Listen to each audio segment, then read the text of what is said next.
Book 39, G2. Entry into the realm of reality. Continued, G2, H. Then the prince spoke these verses to the maid. I am going to fulfill the immeasurable ocean of provisions for perfect enlightenment, therefore, with compassion for all I have set forth forever for enlightenment. For infinite eons, measureless as air I will purify my vow, for endless eons I will perform the preparations of the initial stage of the Buddhas. I will learn the paths of transcendence. From the Buddhas of past, present, and future and perfect the path of supreme enlightenment by the great means of unexcelled knowledge. I will purify all defiled lands everywhere, I will remove all difficulties and evil ways from all worlds. I will purify all beings who are wrapped up in afflictions, blind with delusion, developing them by various means I will bring them into the path of omniscience. I will accomplish the unobstructed stages and serve the Buddhas for myriad eons, generating kindness toward the world I will give all gifts. As I am engaged in giving all to beggars who come. Do not become depressed, or sad or unsympathetic. Seeing benefit for one who wants my head. A wise person would delight in lofty conduct. You would be tormented. So hear my purpose and become firm. You would be grieved at my giving my severed hands and feet to beggars, and speak bitterly, faint and distressed. So hear my purpose and think about it. I will give away my prized possessions. Even my children, yet want you. Hear my aim, and if you do not despair, all shall be as you wish.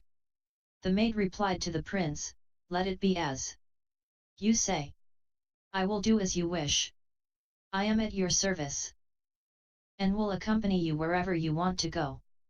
Will always stay with you and be diligent in all tasks. I will behave as you wish. I will exert myself properly and act in harmony with you. Then she spoke these verses to the prince. Even if my body should be burnt to death in the fires of hell, I would endure it for myriad lifetimes. As your companion in practice. Even if life after life for endless lives, my body were cut asunder, I would endure it with a steadfast mind. If you were my husband, even if the mountains should crush my head for endless ages, I would endure it unfazed. If you became my husband, in infinite lifetimes you may cut off your own limbs and give them to others. Lead me to control of my thoughts, and make me firm in my duty. I give you my body completely, O Prince of Men, performing spiritual practice for myriad ages. Give me to whoever wants me, and I will be happy. You have set out for supreme enlightenment, with infinite compassion for beings. Having taken all beings into your care, take me in too with compassion. It is not for enjoyment, or wealth or sensual pleasure, that I want you, best of men, for my husband, but to share the same spiritual practice. You look upon all beings with clear eyes and kind heart, being compassionate with undefiled mind. You will surely become a king of sages.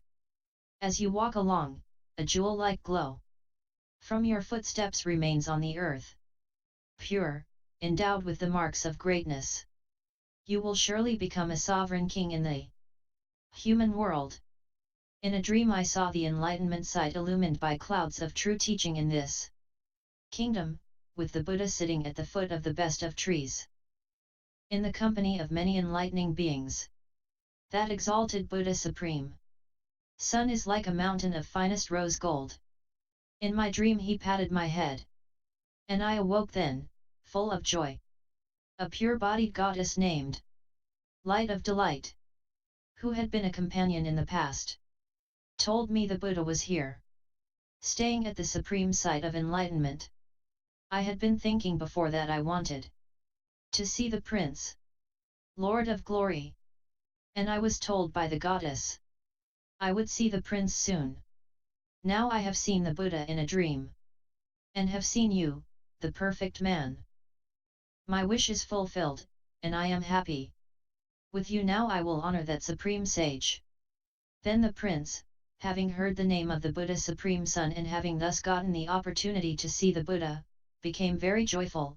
He showered the maid splendor of delight in virtuous conduct with 500 jewels, gave her a shining crown of jewels, and covered her with a precious robe the color of fire blazing with jewels. And she, thus honored, neither rejoiced nor wept, nor did anything but gaze steadily at the prince with palms joined in respect. Then the prominent courtesan Beautiful spoke these verses to the prince. For a long dark time I have wished to give this girl to you, now this beautiful maiden of virtue and quality is yours. There is no girl in the world equal to her, much less superior, by virtue of her conduct, intellect, and other qualities. She is the best of women in the world. Born of a lotus, there is no question of her class. She cannot be called impure. Her mind is free from the taint of all faults. She is capable of sharing your practice. Her limbs are extremely soft, conveying the finest pleasures of touch. The sick are instantly cured by her touch. The pure fragrance of her body excels all the finest perfumes. All men who smell it become pure in conduct. Her body shines like gold, undefiled like a lotus. Angry and cruel people become kind when they have seen her. She speaks kindly, sweetly, pleasantly, a delight to people who hear. When they have heard her, the darkness of evil disperses, and none wants to do anything bad. Her mind is pure, her heart untainted. There is no guile at all in her. What she says is just what she thinks. And thus she makes people happy. She does not fool anyone by deceit. Nor does she lead people on for gain. She is modest and discreet. Always respectful to old and young. She is not fascinated by class, or looks or followers. She has no conceit or arrogance. She is always humble toward all.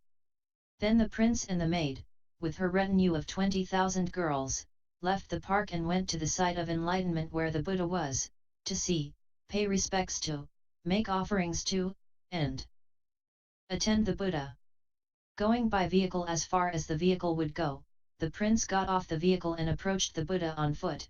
Even at a distance he saw that the Buddha was serene, a sight to behold, senses tranquil, mind quiet, senses under control, like a tame elephant, his heart like a clear, still pond. When he saw the Buddha, the prince's mind became settled, and with a clear mind he developed great joy, well-being, an energy that derives from seeing a Buddha.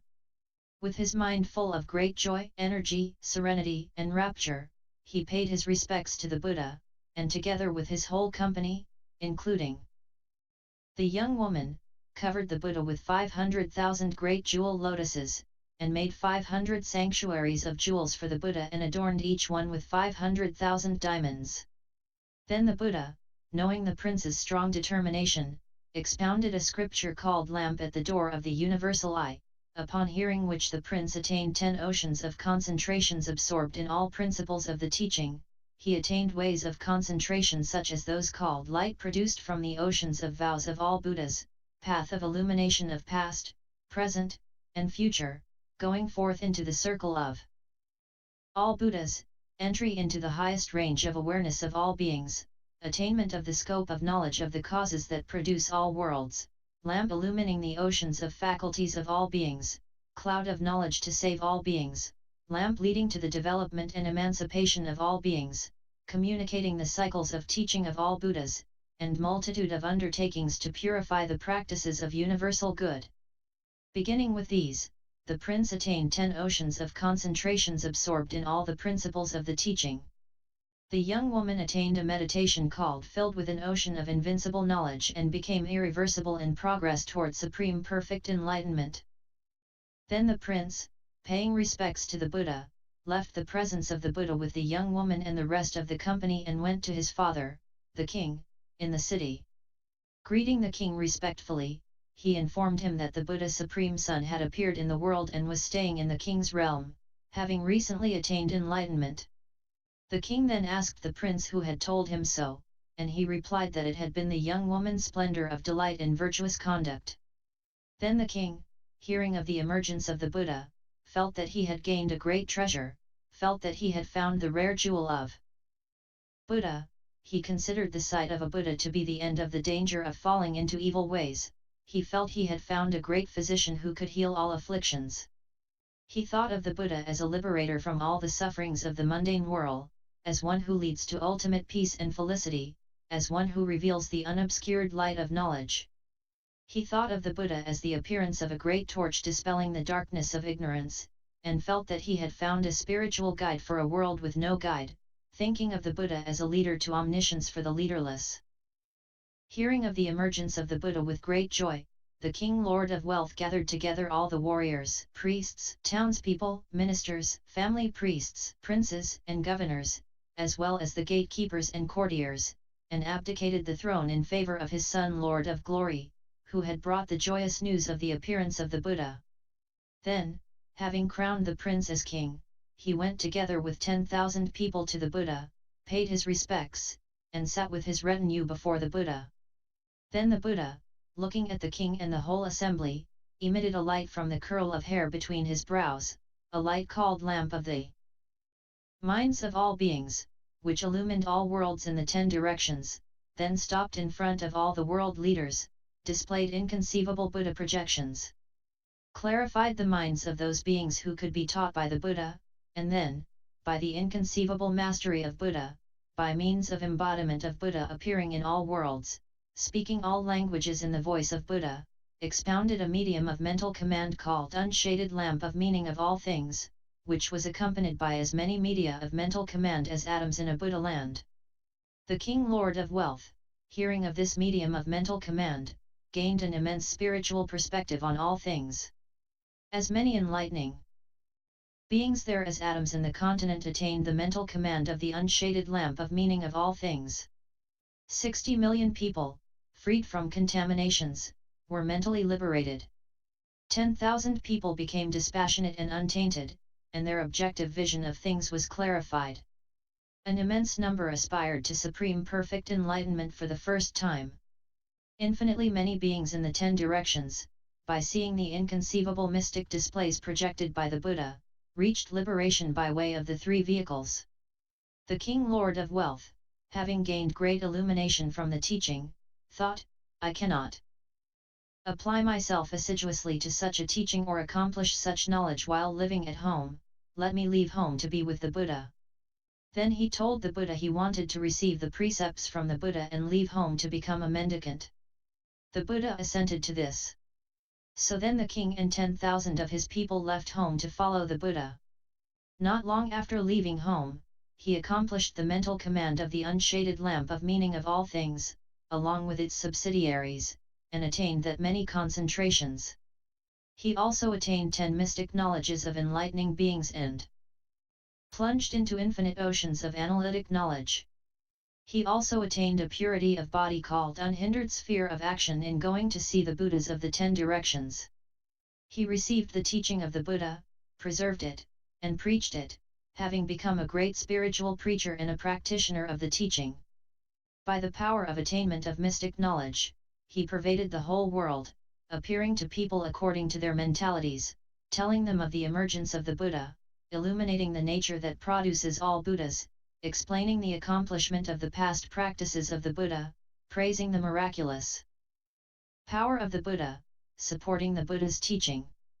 As for the new king, the son of Lord of Wealth, on that very day, the time of the full moon, he obtained the 7 treasures of kingship. As he was sitting in the upper palace surrounded by a group of women, there appeared a great disk called unobstructed momentum, adorned with 100,000 jewels, made of gold, shining all over, perfectly formed. There also appeared a great elephant named Diamond Mountain Blaze. There also appeared a horse named Swift as the Wind in the Mountains. There also appeared a great jewel called Supreme Cluster of Sunlight. There also appeared the young woman's splendor of delight in virtuous conduct, to be his treasure of a wife. There also appeared a treasurer named Mass of Abundant Wealth. There also appeared a military leader, the 7th treasure, called Untainted Eye. Endowed with these 7 treasures, he became king, sovereign, ruler of the 4 continents, just, commander of the law, victorious, with the power and vigor of the people. He also had a full 1,000 sons, strong and valiant, destroyers of enemy armies. Under his just rule the earth was free from war, free from evil, free from calamity. Prosperous, peaceful, pleasant, and well populated. In each of the 84,000 main cities on the continent, he had 500 sanctuaries built, complete with all the finest features, equipped with all utensils, supplies, and facilities, adorned with gardens, buildings, promenades, and delightful groves. In each sanctuary he also had Buddha memorials built, high and wide, adorned with many arrays of jewels.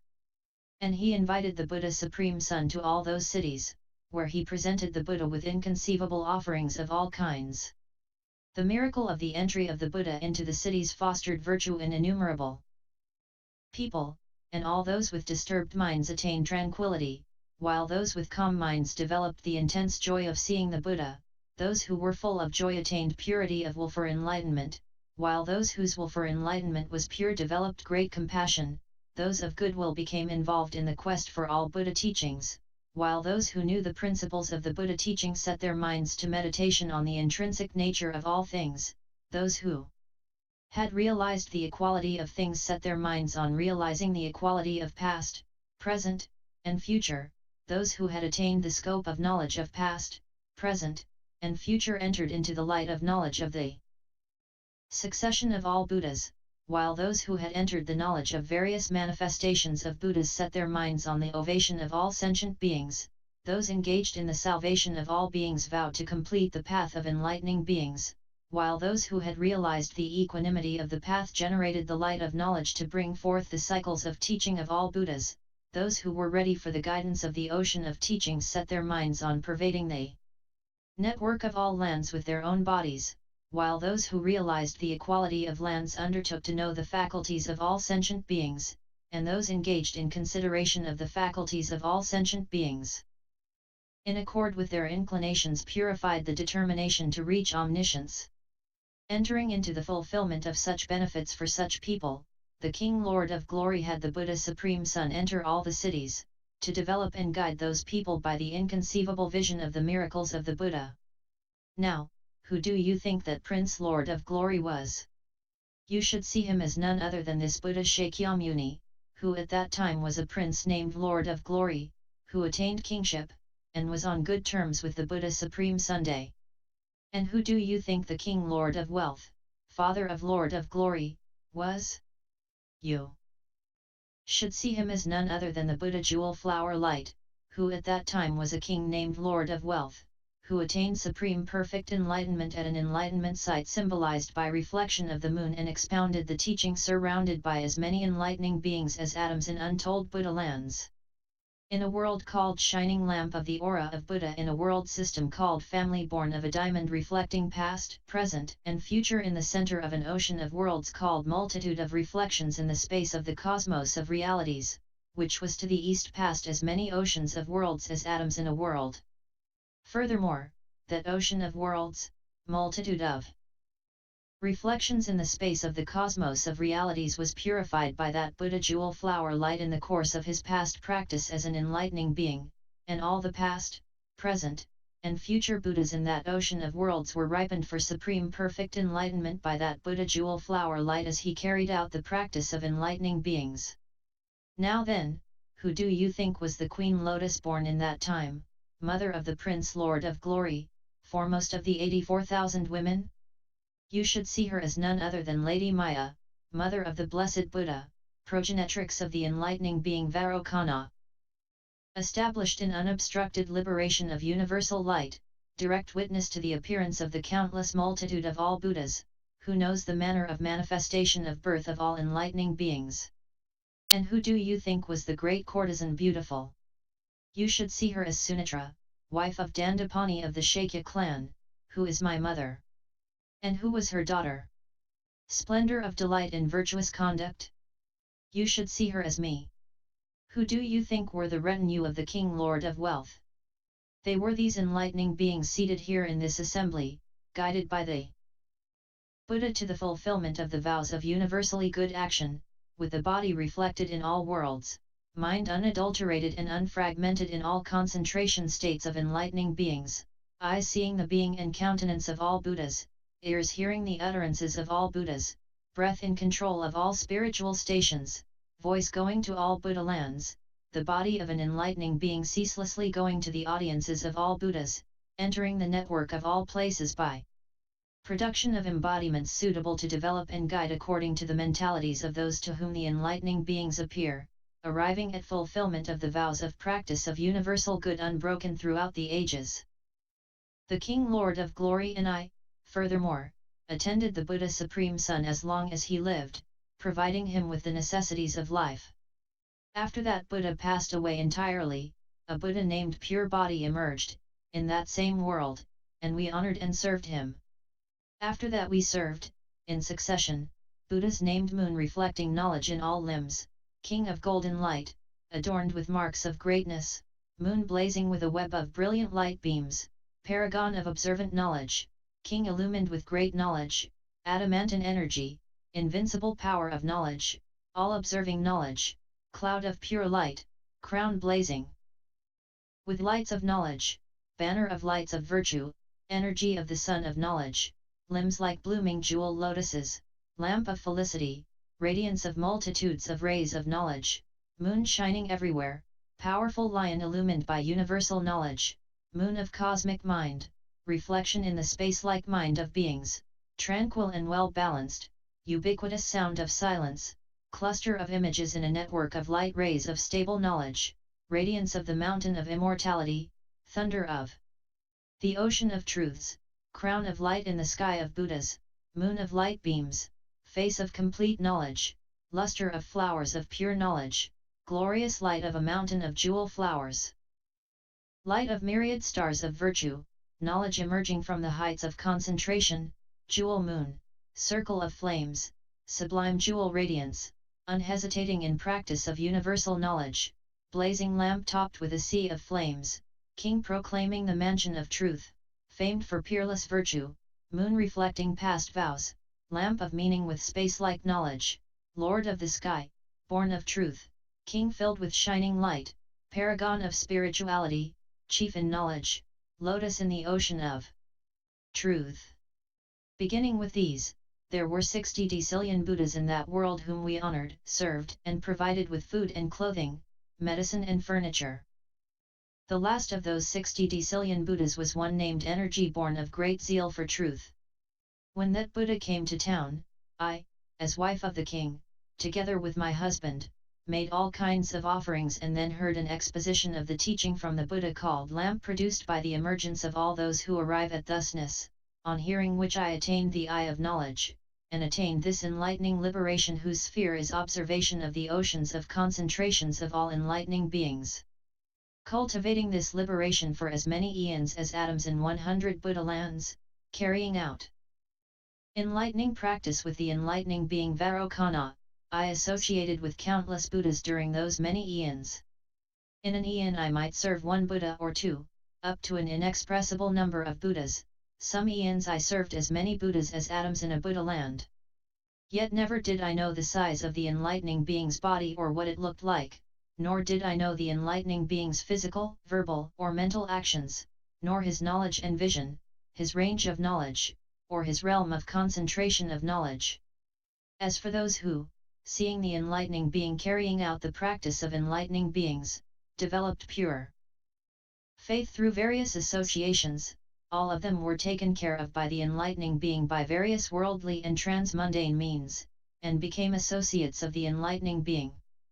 Associating with the enlightening being as he carried on enlightening practice, they never regressed on the way to supreme perfect enlightenment.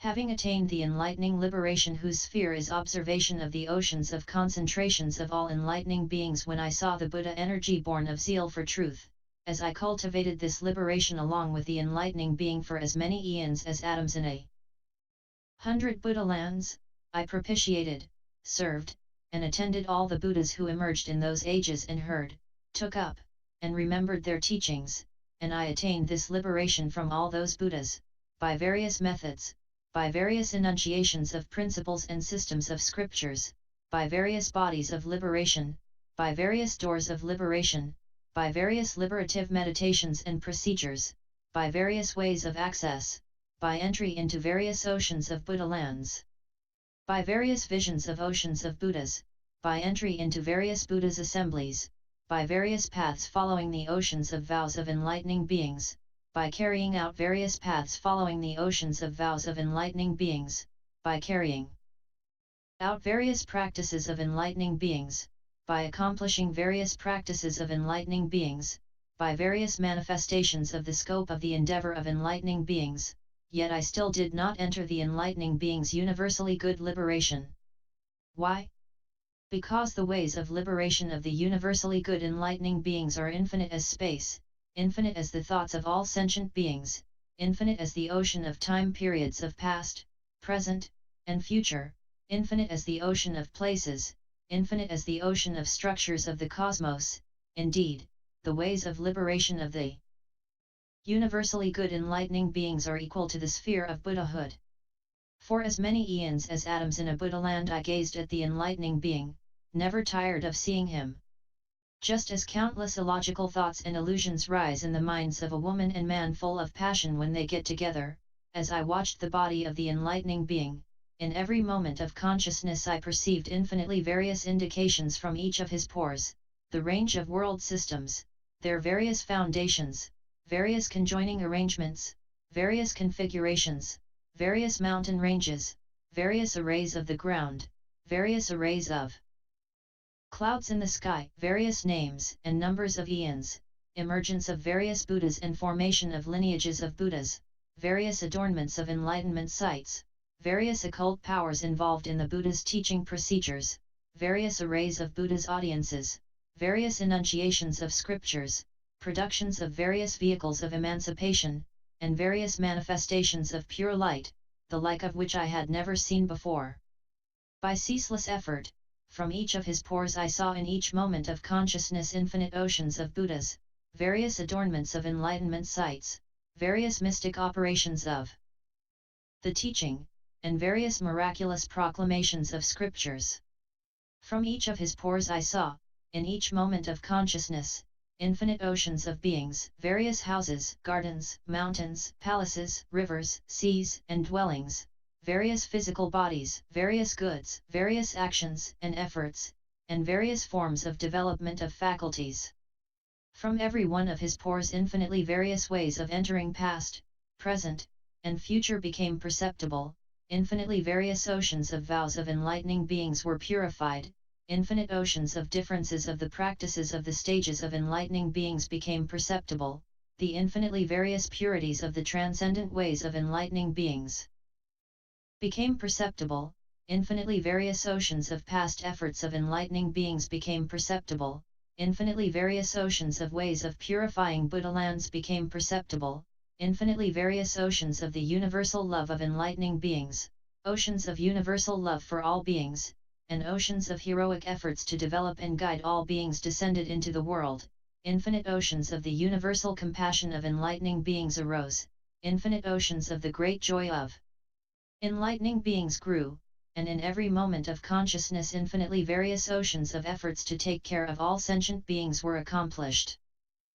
In each moment of consciousness through those eons numerous as atoms in 100 Buddha lands, I perceived oceans of principles of the teaching from each pore of the enlightening being, and never reached the end, even though I did not go into what I had already gone into, and did not attain what I had already attained.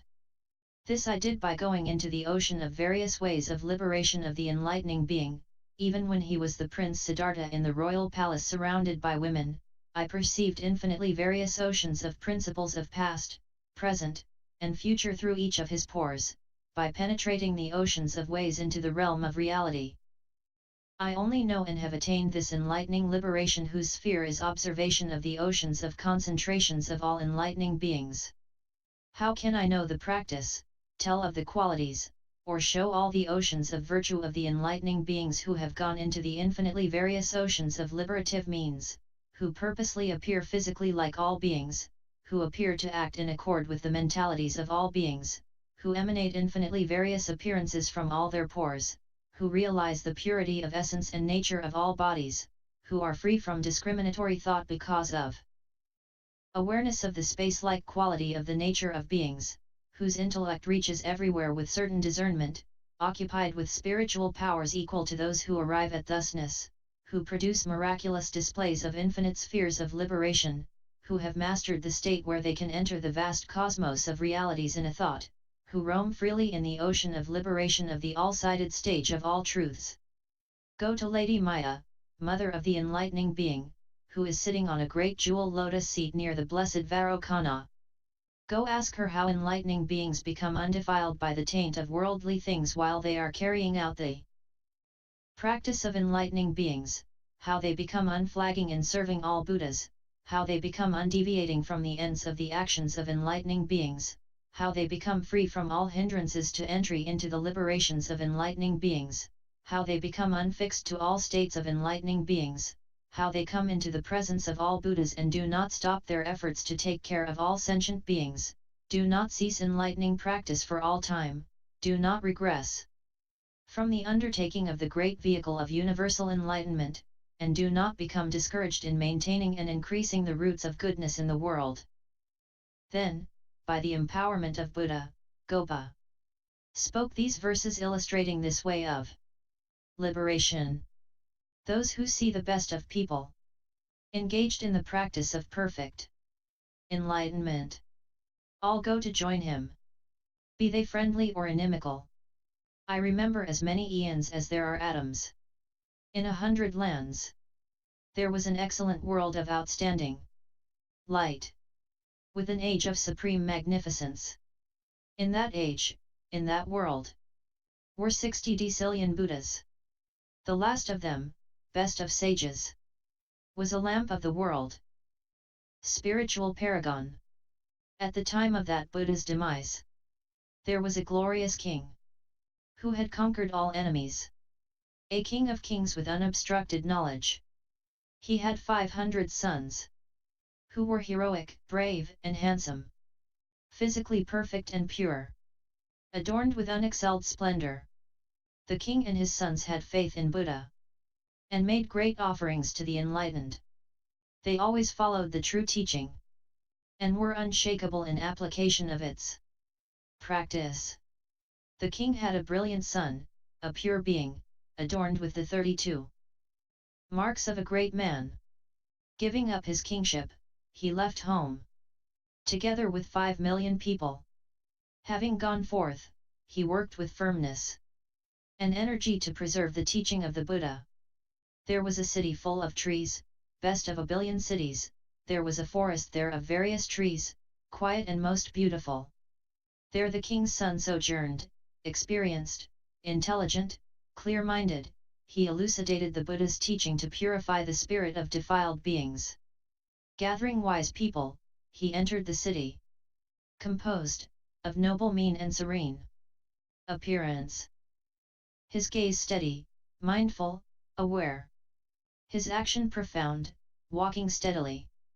There was an excellent town, banner of joy, and a grandee there named resounding fame. I was his beloved daughter, named Shining Light, more beautiful.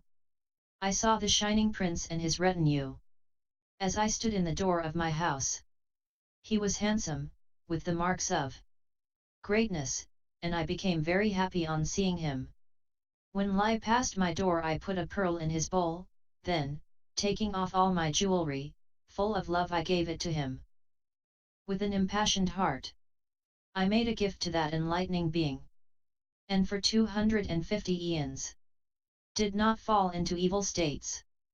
I was born among celestials, or as a human princess, and in endless forms. I always saw the prince.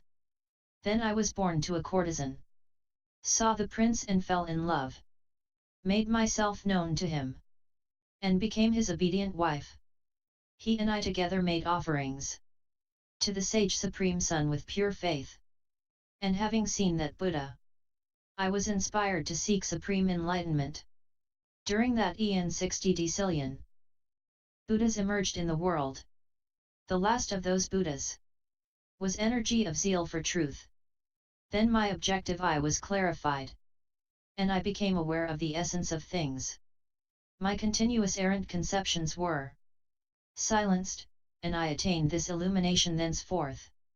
After that I observed the stage of concentration of enlightening beings. In a mental instant I see unthinkable oceans of lands in the 10 directions. And I see in all directions various pure worlds, infinitely wondrous. Seeing them, my mind does not cling to them, nor is it repelled by defiled lands. I also see the enlightenment sites in those lands, and all the Buddhas there. And I behold in one thought their measureless oceans of light. In the same way I see their oceanic congregations. In an instant of awareness, unimpeded. And know all their concentrations. And all their immeasurable liberations. I also keep their myriad practices in mind. And penetrate all the principles of the stages. And in each and every instant, I enter into the countless oceans of their vows. Observing the body of the true man for endless eons. And carrying out his practice. I have never seen an end to the mystic projections emanating from his every hair. And I see oceans of lands beyond number, on the tip of a single hair, with their masses of air and water, fire and earth, on various foundations, with different forms, and diverse patterns of structure, of various types, according to distribution of elements, with an endless variety of adornments. I see each of the untold realms, in the measureless oceans of lands. And I see the Buddhas therein, guiding people by articulating truth. I do not understand his activities, his speech, his mind, or its action, or his mystic powers and miracles, or great sublime practice, though I have been working at this for eons. Then Sadhana paid his respects and took leave of Gopa Maya. Then Sadhana, turning to go to Lady Maya, having attained knowledge from investigation of the sphere of Buddhahood, thought to himself, how can I meet, associate with, and learn from spiritual benefactors whose senses are detached from all worlds, who do not abide anywhere, whose bodies are beyond all attachments, who have set out on the unimpeded path, who have purified the spiritual body, who skillfully project bodily forms by the illusion of physical action, who observe the world as being within the illusion of knowledge, who are physical embodiments of vows, whose bodies are made of mind by the power of Buddha, whose bodies are not born and do not perish, whose bodies are neither real nor unreal, whose bodies neither come nor go, whose bodies neither become nor disintegrate, whose bodies are of one form which is formless, whose bodies are non-dual and freed from attachments, whose bodies have no resting place, whose bodies have no extinction, whose bodies are like reflections and have no difference, whose bodies are like dreams in action, whose bodies are like images in a mirror, whose bodies stand tranquilly everywhere equally, whose bodies are emanations pervading all directions, whose bodies are continuous through past, present, and future, whose bodies are neither physical nor mental and are indivisible, whose bodies are beyond the range of vision of all worldlings, whose secret being can only be known to the vision of the eye of universal good, whose realm of action is unobstructed like space. As he was engaged in such thoughts, a city goddess named Jewel Eyes, surrounded by a group of sky goddesses, showed herself in the sky, her body adorned with various adornments, holding a basket of celestial flowers of many shapes and colors, and spoke to Sadhana in these terms as she scattered them before him. You should guard the city of mind, by not dwelling on enjoyment of mundane objects. You should adorn the city of mind, by concentrating on the 10 powers of the enlightened. You should clean the city of mind, by getting rid of jealousy, envy, and guile. You should extinguish the burning of the city of mind, by meditating on all truths. You should expand the city of mind, by increasing the flow of great energy in preparing for omniscience. You should protect the dwellings, storehouses, and facilities of the city of mind, by command of the vast spiritual palace of all concentrations, attainments, meditations, and liberations. You should illumine the city of mind, by absorbing universal transcendent wisdom in the assemblies gathered around all Buddhas.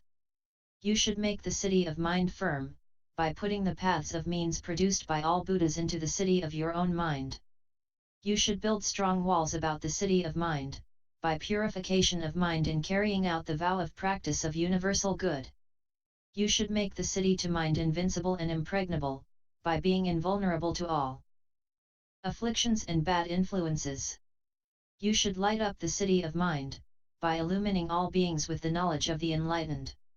You should irrigate the city of mind, by receiving the clouds of teaching of all Buddhas. You should firmly brace the city of mind, by absorbing into your own mind the oceans of virtues of all Buddhas. You should broaden the city of mind, by suffusing all beings with great love. You should provide shelter, by producing the shield of all good ways in the vast canopy of the teaching. You should water the city of mind, by feeling great compassion for all beings. You should open the doors of the city of mind, by giving of yourself and giving goods to all beings. You should purify the city of mind, by turning away from passion for ephemeral things. You should make the city of mind steadfast and strong, by excluding all unhealthy elements from your body-mind continuum. You should energize the city of mind, by maintaining the energy to produce the provisions for omniscience. You should illuminate the city of mind, by the illumination of recollection of the spheres of the Buddhas of past, present, and future. You should know how to stock the city of mind, by examination, learning, and higher knowledge of the various doors of truth in the scriptures of the cycles of teaching of all Buddhas. You should know how to govern the city of mind, by showing all beings the path of entries into omniscience in various ways. You should know how to support the city of mind, by perfection of accomplishment of the vows of all Buddhas of past, present, and future. You should know how to increase the power to provide for the city of mind, by increasing the great stores of virtue and knowledge from all realms of truth. You should know how to emanate light throughout the entire city of mind, by higher knowledge of the science of stripping away defilements from the minds, senses, and interests of all sentient beings. You should know how to control the city of mind, by embracing all the principles of the realm of reality. You should make the city of mind light, by the light of mindfulness of all Buddhas. You should know the essence of the city of mind, by penetrating the principle of non-substantiality of all things. You should observe the illusoriness of the city of mind, by going to the spiritual city of omniscience. By thus purifying the city of mind, an enlightening being can produce all good. Why? Because no obstacles stand before an enlightening being whose mind city is thus purified, no obstacles to seeing Buddhas, or obstacles to hearing the teaching, or obstacles to serving Buddhas, or obstacles to efforts to save sentient beings, or obstacles to purifying Buddha lands. Spiritual friends are easily perceptible to an enlightening being looking for spiritual friends when the mind is free from obstacles, and omniscience for enlightening beings comes through the help of spiritual friends. Then a goddess, spiritual lotus, surrounded by innumerable goddesses radiant with modesty and beauty, came forth from the enlightening sight praising Lady Maya and stopped in the sky in front of Sadhana, each goddess emanating webs of light of many jewel colors, colors of pure flames of incense of many fragrances, colors soothing the mind, colors increasing the flow of joy in the mind, colors cooling the fever of the body, colors showing physical purity, webs of light produced by the motion of unattached, unimpeded bodies, illumining a multitude of lands, revealing to Sadhana the forms of all Buddhas everywhere. The lights then circled the whole world and descended into Sadhana's head, and from his head entered into all of his pores. As soon as the light rays of the goddesses touched Sadhana, he acquired an eye called dispassionate light, with which no darkness can coexist. He acquired an eye called unobscured, whereby he saw the essence of beings. He acquired an eye called dispassionate sovereign, whereby he viewed the sphere of essence of all phenomena. He acquired an eye called pure state, whereby he viewed the nature of all lands. He acquired an eye called shining light, whereby he viewed the reality body of those who arrive at thusness. He acquired an eye called universal light, whereby he viewed the inconceivable perfection of the physical embodiment of those who arrive at thusness. He acquired an eye called unobstructed light, whereby he viewed the becoming and disintegration of worlds in all universes. He acquired an eye called total illumination, whereby he observed the manner of extraction of the principles of the scripture in the teachings of all Buddhas. He acquired an eye called universal scope, whereby he viewed the infinite variety of mystic powers used by Buddhas to guide beings. He acquired an eye called all-seeing, whereby he observed the emergence of Buddhas in all lands. Then a supernatural being named Fine Eye, doorkeeper of the hall of assembly of enlightening beings, at the head of 10,000 supernatural beings, together with his wife and son and clan, sprinkled Sadhana with flowers of various colors and pleasant fragrances, and said, an enlightening being imbued with 10 qualities can approach all spiritual friends. What are these 10? A pure mind free from guile and deceit, great compassion taking in all beings as a whole, meditation on the unreality of self-existence of all beings, the willpower to proceed unswervingly toward omniscience, the power of attention to the spheres of all Buddhas, clear perception of the purity of essence of all phenomena, great kindness to all beings as a whole, the light of knowledge that dissolves all barriers, the great body of teachings that acts as a shield against the miseries of the mundane world, the eye of knowledge of all currents of reality, directed toward the path of spiritual friends.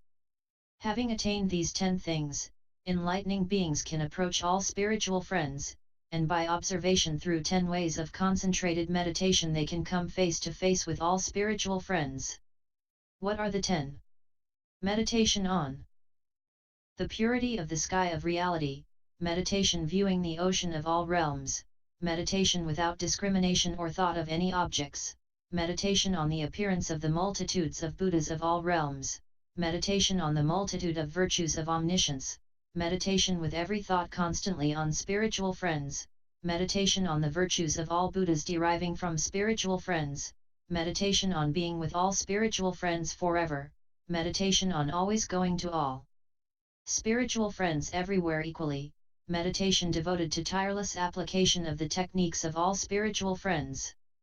The enlightening being who has accomplished these 10 kinds of concentrated meditation comes face to face with all spiritual friends and attains a liberation through concentration called enunciation of the teachings of all Buddhas by spiritual friends, practicing which the enlightening being realizes the indivisible sameness of all Buddhas and finds spiritual friends everywhere in contact. Having been told this by the supernatural being, Sadhana looked up to the sky and said, "Bravo, O noble one, sympathetic one, you are trying to help me and show me spiritual friends. Tell me, in the right way, how to proceed. Where should I go? Where should I search? What should I meditate on to see spiritual friends?" The supernatural being said, "One may go into the presence of spiritual friends by an attitude of universal respect, by mental focus on remembering spiritual friends in all things, by concentration speeding everywhere by dreamlike speed of mind, by realizing mind and body as like reflections." Then Sadhana, practicing as he had been taught by the supernatural being Fine Eye, saw a great jewel lotus spring up from the ground in front of him. Continued, H2, I.